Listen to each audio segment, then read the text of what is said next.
南无本师释迦牟尼佛。南无本师释迦牟尼佛。南无本师释迦牟尼佛。We pay homage to our respected teacher, the Shakyamuni Buddha. Okay, so I'm sorry that I have to miss last week. I had some urgent trip to make down to San Francisco. So anyway, I make it up for you tonight. All right. So there is a question. Actually, it was just timely. If there was a Dhamma sharing last week, but I think it's still okay to do it after math. So this question was raised. A bit of history. Laurie asked me to talk about a bit of history, different traditions, celebrations about the bathing the Buddha, the Visak. Why we bathe the Buddha statue, the sutra selection, things like that, or is that common knowledge for most people? So I put all the questions on one slide. So I'm going to I'm not going to do one question after another. I'm just going to give you a general idea of Visak. So if Visak in the Theravadan tradition, that means in the Southern tradition, I like to call it a Southern tradition. That means the Buddha's teachings traveling south to southeast to Burma, Sri Lanka, Thailand, and all those places. So it's called a Southern tradition. Whereas when it goes up north to China, it's called a Northern tradition. Okay, so that's how actually it's another another name to call Theravadan or Mahayana. But where I like it Northern or Southern because when it's called Mahayana, that means Maha is big. When there is big, then there is a smaller, right? So that's why Theravadan. So the Buddha's teaching doesn't have big or small. When you think about big, a lot of people think, oh, my practice is bigger.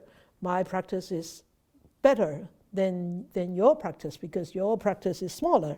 It's called Theravadan, the smaller vehicle. So that's why I like to call it the Northern tradition or the Southern tradition. So the Theravadan is called the Southern tradition because it travels south, from North India to southern part.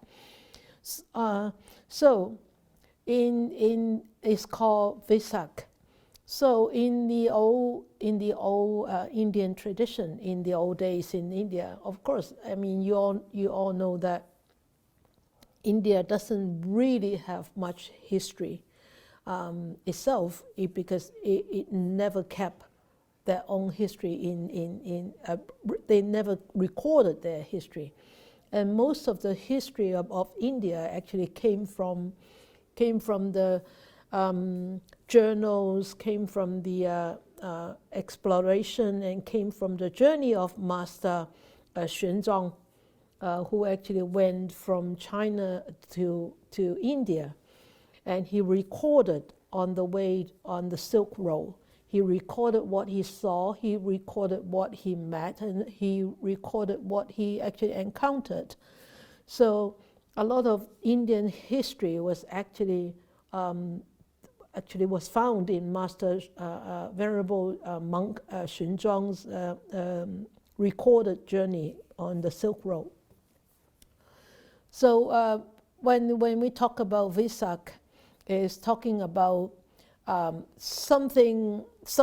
day or a month in the month of May, the full moon of May.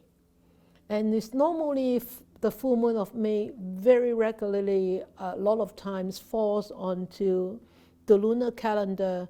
In the lunar calendar is April, okay?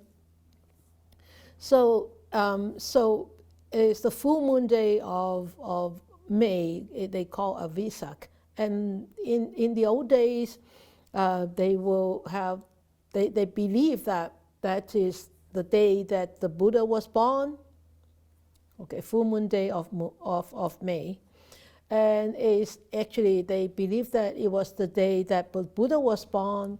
The Buddha actually attained enlightenment, and the Buddha went into Nibbana. Of course, not on the same day, but the same day in different year.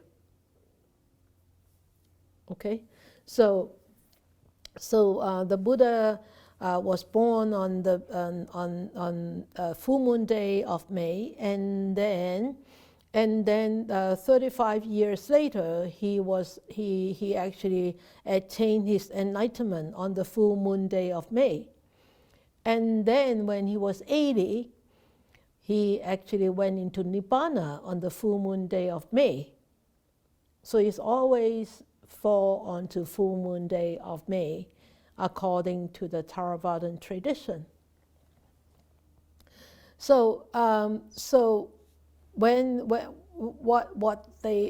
is what actually is actually being celebrated in Southeast Asia countries on this full moon day. So they sometimes they celebrate for one day, sometimes they celebrate for the whole month. It's called the Visak month. Okay, so when they celebrate, what do they do in the Theravadan traditions? They have Sangha offerings. That means they offer to the monastics. Of course, normally in the Southeast Asia countries, they always have Sangha offering, because monks go out for alms. So every day they will have an alms offering, right? When the monks go out to beg for food. But on Vesak day, of course, they make it more special. They may offer flowers, they may offer garlands, and they may offer robes. And so it's more offering on that day. Or people go, of course, in the Theravadan tradition, it's now still practiced by householder women and men. It's called uposatha. So they go into monastery to stay for the day in the monastery, to sit together, to meditate together with monastics, and to do chores, or even cooking inside the monastery, and offer to the monks and nuns. And also on the uposatha day, sometimes they take the householder men and women, they take the 8 precepts. So they observe the 8 precepts for 24 hours.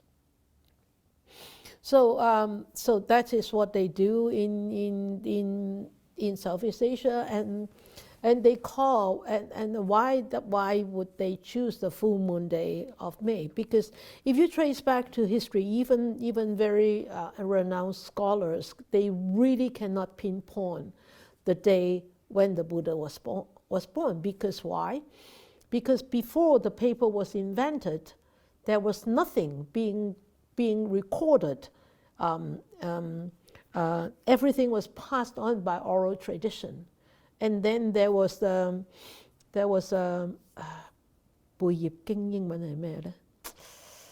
forgot about the English word of writing on leaves, you know. And then there was this writing on the leaves, and that was way past the Buddha's time. So at the Buddha's time, it was oral tradition. So everything was passed down orally. So I think at that time, even though there was thinking that there was a few days that they think, or few years that they think that Buddha was really born in those years or days, but nobody can really verify that was the true date or true year. But does it really matter? It really doesn't matter, right? It really doesn't matter. What matters is we have the teachings, and so when it was believed to be the full moon day, and the full moon actually symbolizes something, represents something. It symbolizes the perfection of of wisdom, the perfection of merits, the perfection of virtues, the perfection of compassion of the Buddha. So it's perfected enlightenment. So it's not just simple enlightenment, it's perfected enlightenment. So it's like a full moon, it's complete. There is no blemishes, okay? So I think United Nations actually have also, what do you call that? Made the full moon day of May as the United Nations Day of Visak too. I forgot which year that they actually made it.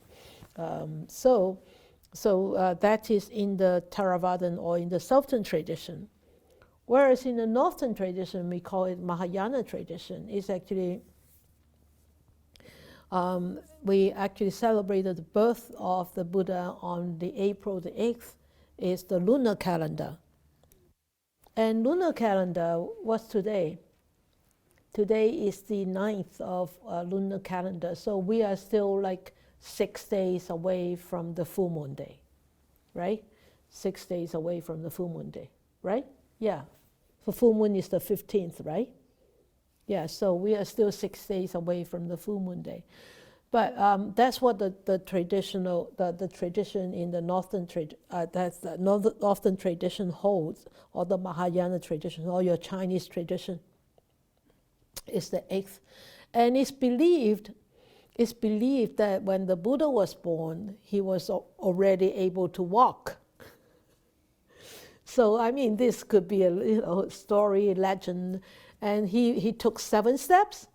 And when he took 7 steps, each step when he took, there was dragons from the sky, pouring water over his head. And that's why in the Mahayana tradition, the Northern tradition, on the 8th of April, or sometimes nowadays people try to do it on the Sundays, or on a Saturday, so that people who go to work can actually enjoy, celebrate the Visak too. So that's why in the Northern tradition, we actually use a scoop to pour water over the body of the Prince Buddha. And some people believe that they can pour water from the head all the way down, or in some monasteries that you shouldn't pour water over the head, you should pour water over the shoulders because it's more respectful. But according to a few actually Chinese sutra recorded, it says from the top to the bottom, allow the water from the top to flow. So it's really up to each monastery whether they choose to pour the water from the head or pour the water from the shoulders. It's really up to different monastery what kind of etiquette they want to follow.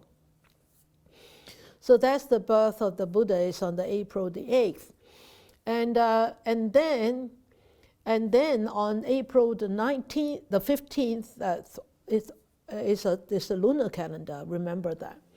And it's called the Luminous Day, Phật Hiến Nhật. It's called Luminous Day, is believed that on the 15th day, after the 7 days after the Buddha was born, his mother actually passed away. His mother passed away and arose to the two-seater God, two-seater heaven. Then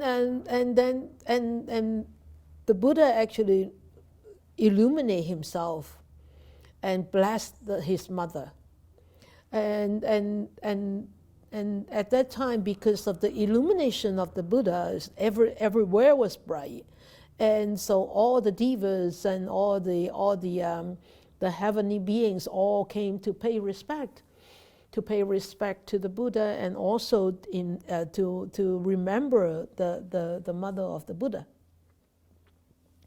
So that's why that day is called the Luminous Day of the Buddha, okay, because he actually shines, okay. So, and then in the Northern tradition, the Enlightenment Day is the 8th of December, also in the lunar calendar. So on the 8th of December, we call it the Day of Enlightenment. And a lot of time in the Northern tradition, we actually, they make porridge. They make porridge, and then offer to everybody to actually to celebrate. So it's kind of very different tradition in the Northern tradition and in the Southern tradition.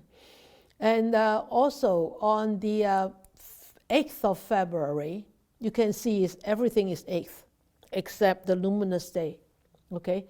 The birth is 8th of April. The enlightenment is the 8th of December in lunar calendar. And the Nibbana, that means the Buddha passed away. Really not passed away, went into Nibbana.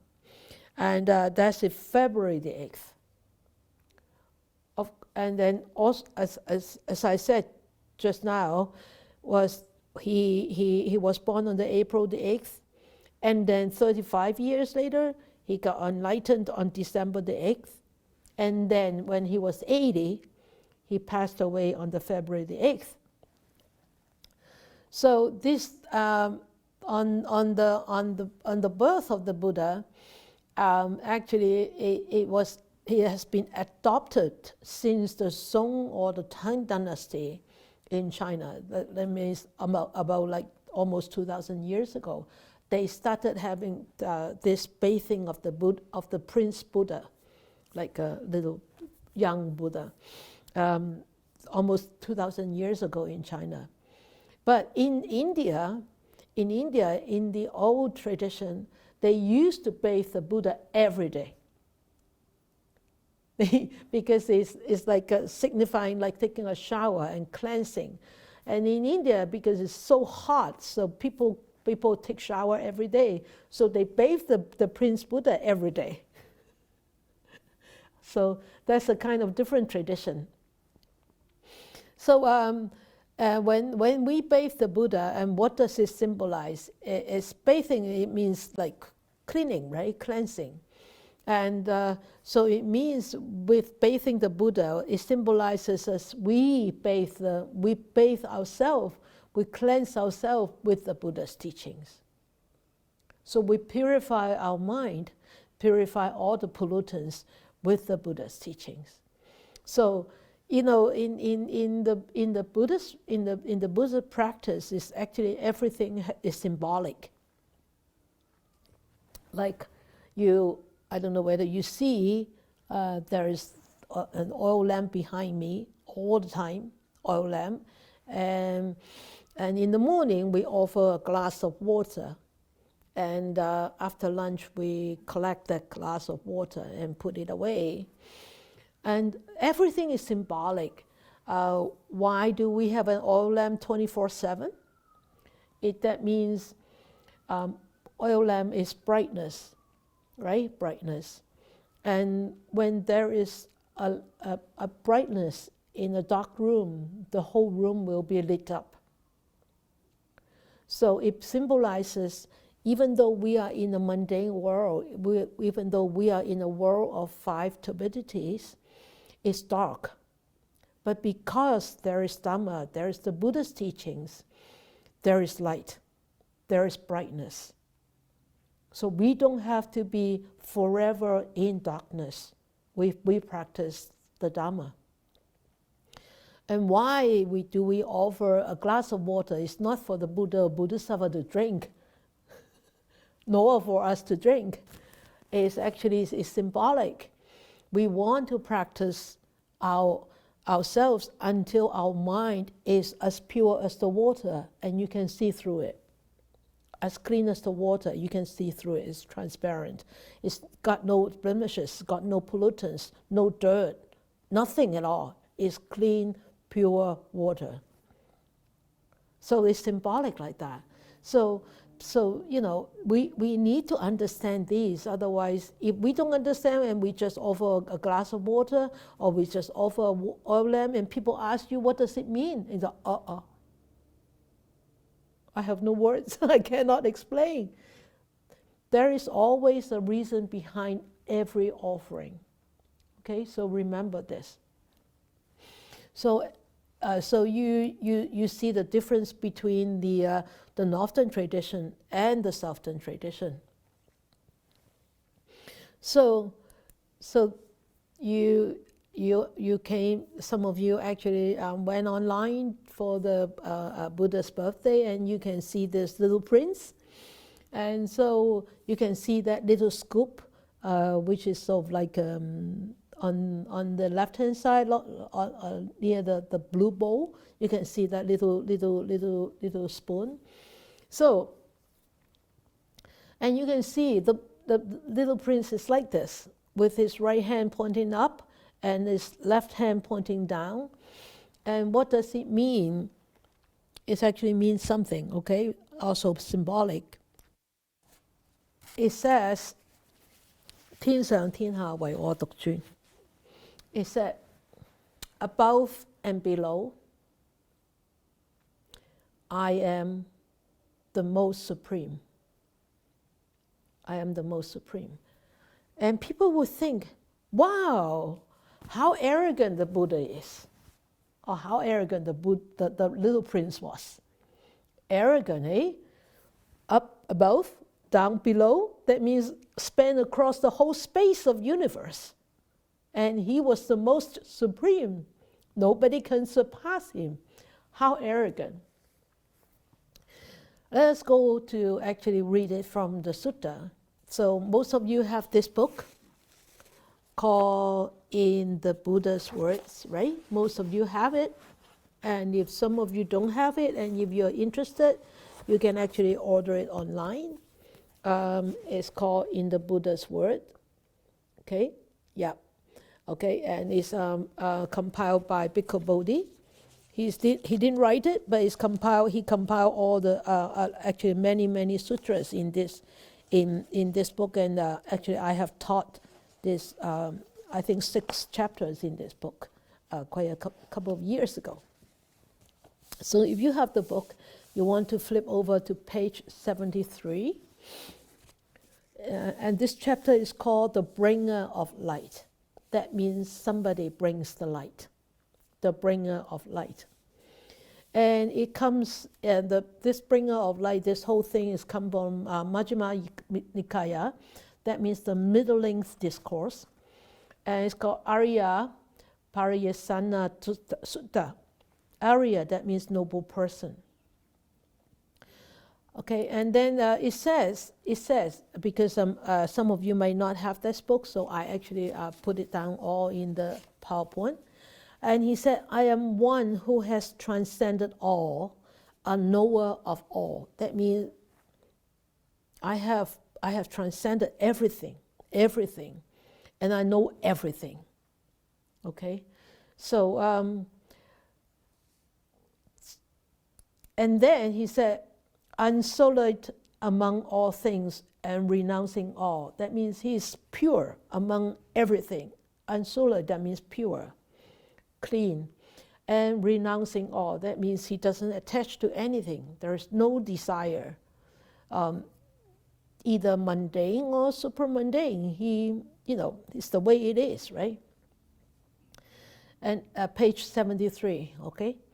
And then by cravings ceasing freed, so having known this all, that means he has, all the craving has been ceased, and he's free from all craving.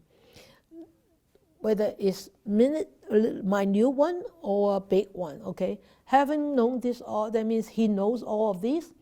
For myself, to whom should I point as a teacher? I know all of this. I'm free. I'm totally free. I'm free of all stuff. I'm free of all cravings. And I have transcended all, and I know everything. And so, who can be my teacher? Nobody can. Because there is none. whatsoever, none of anybody who is a knower of all, who can transcend, and who has renounced everything, and whose craving is completely gone, free of craving. There is none of those people in this universe except me. And he continued, he said, I have no teacher, and one like me exists nowhere in the world. He enlightened on his own. He became enlightened on his own pursuit. Even though he had some teachers before, he had a couple of good, very great teachers, but even though he followed those teachers, and whatever those teachers actually taught him, he learned it just like that, and he transcended. He excelled, right? He excelled them. So he said, whatever they taught me is not enough, because that's not enough for me to actually know the truth of this universe, about this universe. And whatever they knew, I already know. So it was all in this sutta, okay? So he said, I have no teacher, and one like me exists nowhere in the world. So that means there is no second person who will be like him. Okay? And then he said, with all its devas, because I have no person for my counterpart. Even with all the devas, all the heavenly beings, still, there is nobody in this heavenly existence who can be compared to my existence, who can be compared to my wisdom, who can be compared to my knowledge. There is no counterpart. I have no partner. I have nobody who is equal to me. And he said, for I am the Arahant in the world. I am the teacher supreme. Arahant, that means all defilements, all afflictions completely abolished. And he attained the supreme enlightenment, not just arahantship, supreme enlightenment, Samma Sambuddha. And I am the teacher supreme. That's why he said, I'm the teacher supreme, because I can teach you how to attain arahantship. I can teach you how to attain Samma Sambuddhaship. I alone am a perfectly enlightened one. So these all echoed to the last two passages that he talked about. And he said, whose fires are quenched and extinguished. What kind of fires? The fires of lust, the fires of ignorance, the fire of anger, the fire of greed, the fire of doubts. All these fires that actually hindered us to become enlightened. So he said, all these fires are quenched and extinguished. These are all being put out. By whom? By himself. By himself, not by anybody else, not by his teachers, not by anybody, but by himself. So then he said, and here for this whole passage, for I am the Arahant in the world, I am the teacher supreme up above. I alone am a perfectly enlightened one. So, and whose fires are quenched and extinguished? What kind of fires? Below. All the fires of the lower realm. You see, above and below. Everything. Everything. So that's why he said, I am the supreme one. I am the perfectly enlightened one. So, and he said, because I am perfectly enlightened, because I have realized this on my own, and there is nobody who can compare to me. So now he said, I go now to the city of Kasi to set in motion the wheel of Dharma. So he was begged by the devas to come out to teach. But he said, my teaching is so profound, is so difficult, and nobody could understand.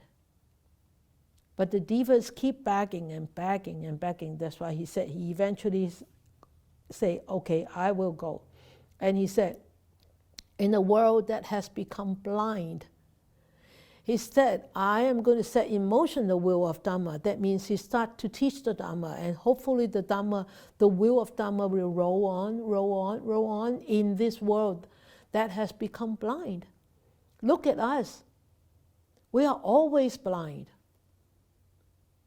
We are always blind, blind by our own ignorance, blind by our own craving, blind by our own ego, blind by our own anger, doubts, blind by all the hindrances. When we meditate, we are blind by our drowsiness. We are blind by our wandering thoughts. We are blind by our irritation, agitation. The mind cannot settle down.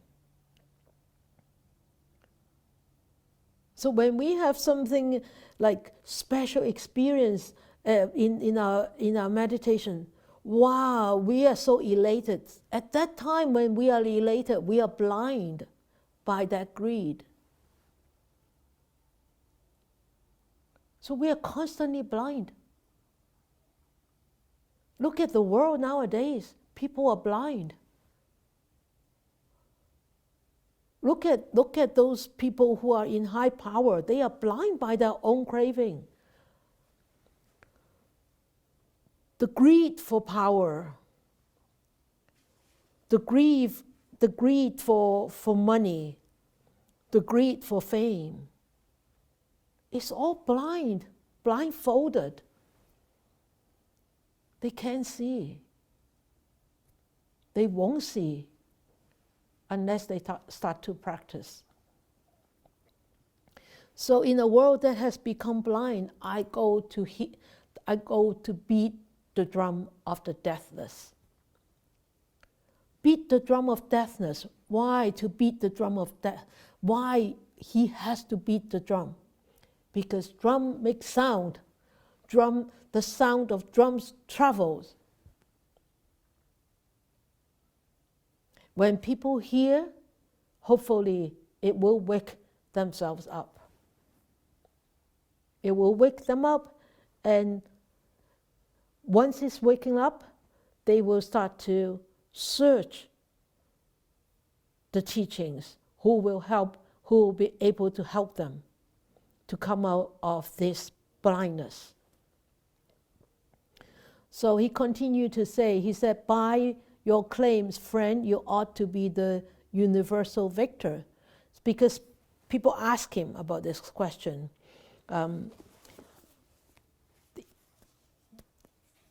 They ask him about, oh, you look very gracious, you look very beaming.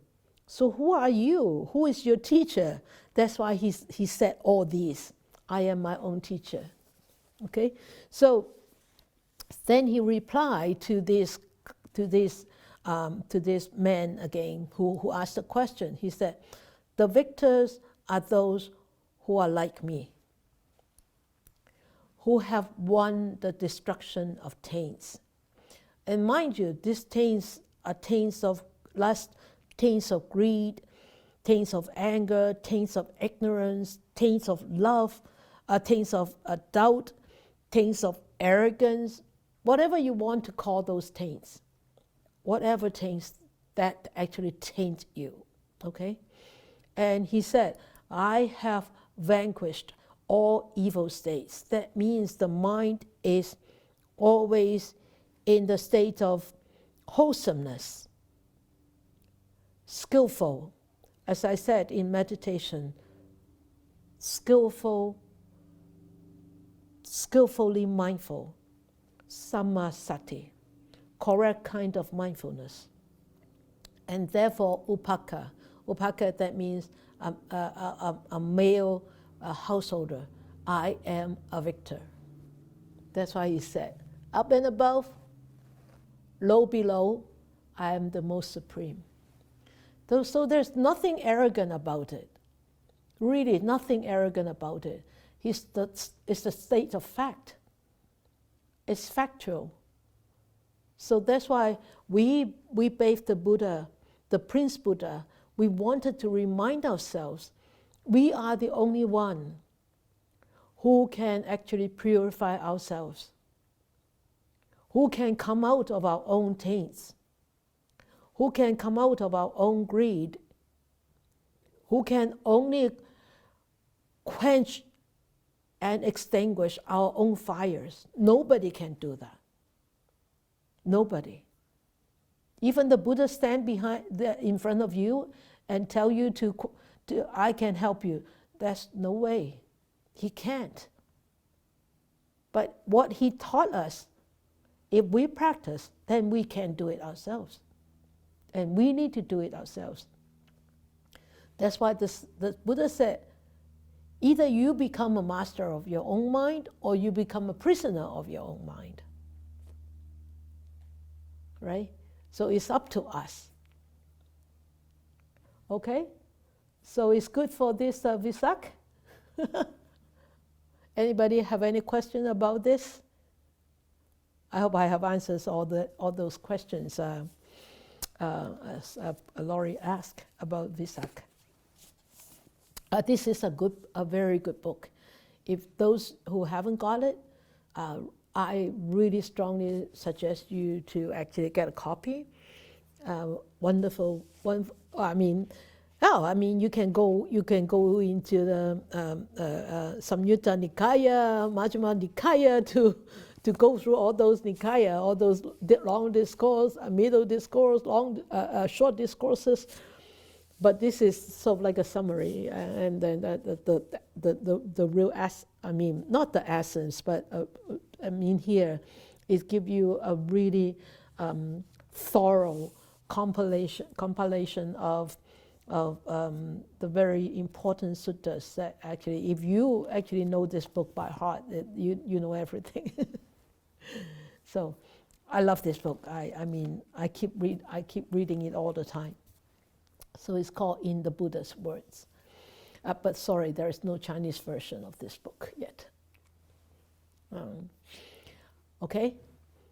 So anybody have any questions about this before I go on? Or anybody have anything to share about this before I go on? No? So you understand a little bit more about the Buddha's birthday or bathing of the Buddha ceremony, right? Good. Okay. So hopefully next year, when you bathe the little prince, you will have a much clearer objective, a much clearer mind, and more focused mind, more mindful mind to bathe the Buddha, the Prince Buddha. Okay. So, isn't that beautiful? Our dogwood flower. Yeah. I love to share with you because it's a very short session tonight. I have no questions. No question, because I think most of the people didn't expect me to actually come on tonight.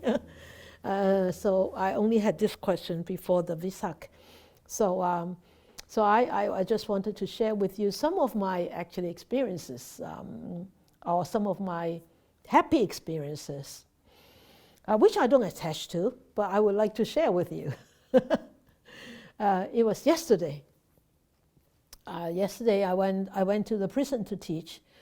We started going back to the prison to teach. I think yesterday was the 5th week. Yes. So we've been going back in one of the prisons, just one prison, since April, beginning of April. And so yesterday it was my turn to go and teach. So I was there, and so we talk in the beginning. We had a very, casual sharing. And so I asked the guys, because we gave we gave each of them a little book of Dhammapada. Dhammapada is the verses of the Buddha. There are 423 verses in there. And if you don't have that Dhammapada, I strongly recommend you to go and get one. And put it in your purse, put it in your backpack. Everywhere you go, travel, take that Dhammapada with you. That's what I do all the time. And it's very funny. Before the pandemic, when we went to Fort Mountain, we gave out Dhammapada also. And one time, that week that we gave out that Dhammapada, the next week we went back, and when we had a break, one of the officers came in and knocked on the door, and he said, "Sister, I saw that some of them have a little book." I said, "Yeah." So that's the a Buddhist Bible, right? I said, "Well, if you want to call it a Bible, feel free. But we don't call it a Bible. It's called a Dhammapada.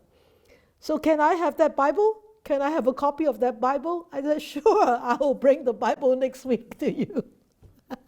He called it the Buddhist Bible.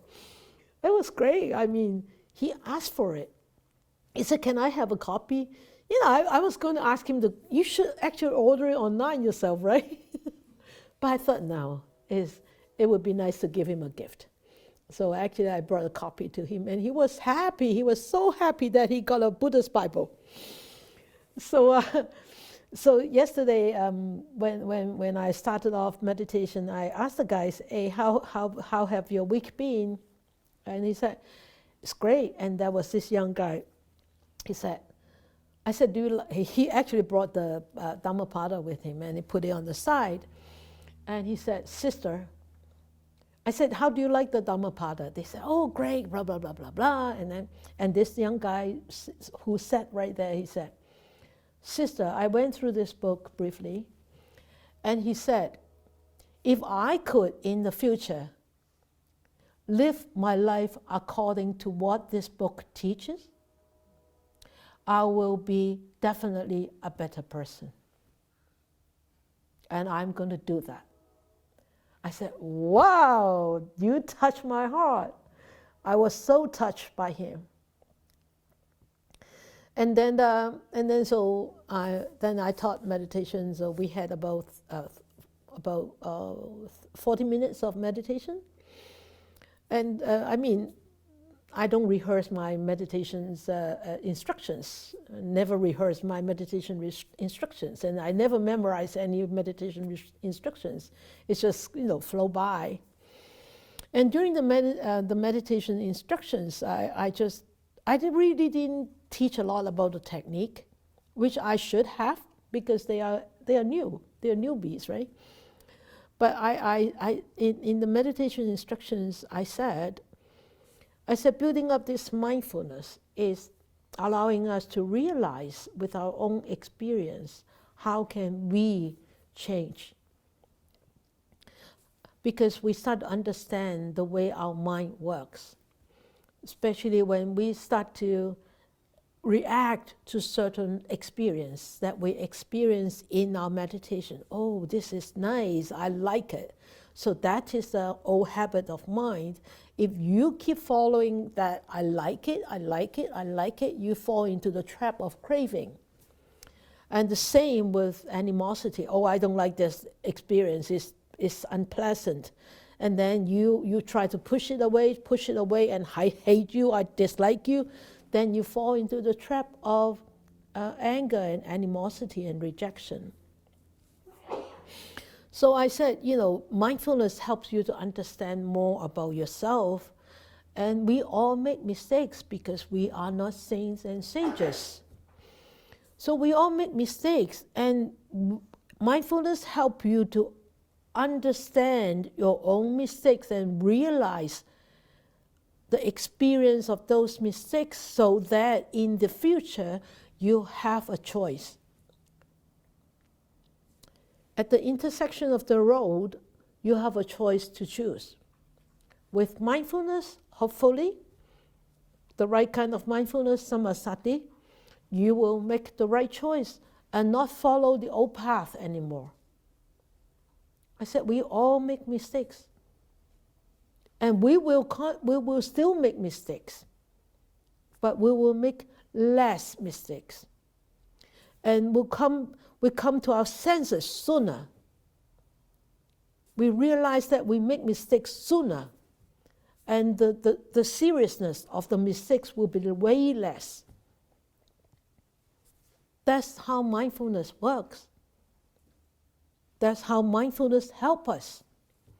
So that was quite brief in that meditation. So, and after the meditation, there was a 5-minute break. So I said, you guys go for a 5-minute break and have some fresh air and come back. And then after 5 minutes, 7 minutes break, they all came back and sat down. And this same young guy, he said to me, he said, sister, when I walk out just now before the break, I had revelation, sort of like a wake up. I said, can you share? Do you mind sharing? He said, no. But his voice became so soft. He said, I said to myself, I forgive you. I forgive you. And I forgive my own guilt. I forgive my own shamefulness. And I felt like I was a snake shedding off all that scales of guilt and shamefulness and shame. And he said, I felt so light. I said, wow. I said, wow. I said, you have given me such a big gift. And I told them, I said, yesterday was my 30th anniversary of monkhood. I've been renounced for 30 years. And on my first day of my 31st year, you gave me such a big gift. I said, that is an invaluable gift. I said, thank you. And he said, no, I should thank you. I should thank this program. And it really touched my heart, you know. It made me wanted to cry. And I said, wow, it's so happy to, as a teacher, or even as somebody who can, I mean, you heard this, you hear this just now. Aren't you happy? Aren't you pleased to hear this? Yeah, big heart, right? It was so happy. And I said to him, I said, you know, I said, the Buddha once said, there are 2 types of people in this world. The first type is those people who never make mistakes. Those are wholesome, great, good people.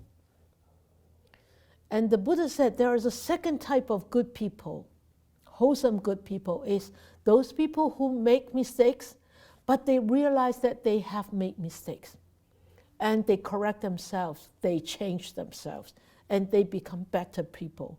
And those are the best of the best. And I said, you are one of the best of the best. And he was in tears. He actually dropped his head, and his whole face was so like all red. But I knew he was very pleased with himself. And then I asked a question. It's homework of last week. Last week was skillful actions, skillful speech and skillful actions. So I said, when you actually have skillful actions and skillful speech, you are actually walking away from sufferings. So how did your week go? And 3 guys, one guy said, I am walking away from sufferings. And there was another older guy, he said, sister, I am definitely walking away from sufferings. And also, now I can face to face look at people in their eyes. I don't feel shameful. And I can stand up for myself now, which I never was able to do beforehand. And he said, because of all this that all of you have given us. Just 4 weeks. Yesterday was the 5th week. And I said, wow. And then there was this really, really young guy. He said, I missed one lesson because he actually joined in the second lesson. He only knew, he was new. And as soon as he went into the prison, he heard about this and he asked to join in to, so he came for the second lesson and he liked it and he stayed on. And he said, even though I had a good job outside before I came in, I had a wonderful job, a very skillful job, and it's the right kind of livelihood. But still, I think I'm very lucky that I'm here to be able to hear these teachings. So it was great that I just wanted to share with you. And one of them said, if I could really follow the teachings of the Buddha, I would definitely be a happier person, and I'm going to do that. So, they at least, yes, at least at that moment, they were genuine. And whether they will be able to do that in the future, to me, is really not important. Why? Of course, I would love them to be able to do it. But, sometimes it's quite difficult because they might not be with the kind of company, companions, or their living conditions might not be allowing them to have this kind of opportunities, or they are living in a place where it's not conducive. And so who knows, right? But at least we have planted seeds in their heart, in their mind. And hopefully one day these seeds will sprout, will become seedling, and eventually will bear fruits. And so, we are just sowers. We're just sowers. Farmers keep planting all the seeds, right? So, yeah. So that's why I wanted to share with you. I think it was very inspiring to me, and it was very enlightening, and it was very happy to hear those. Even though they have difficulties, I still was very happy to hear that they could share their difficulties with me. Yeah, so that's all my sharing. Yeah.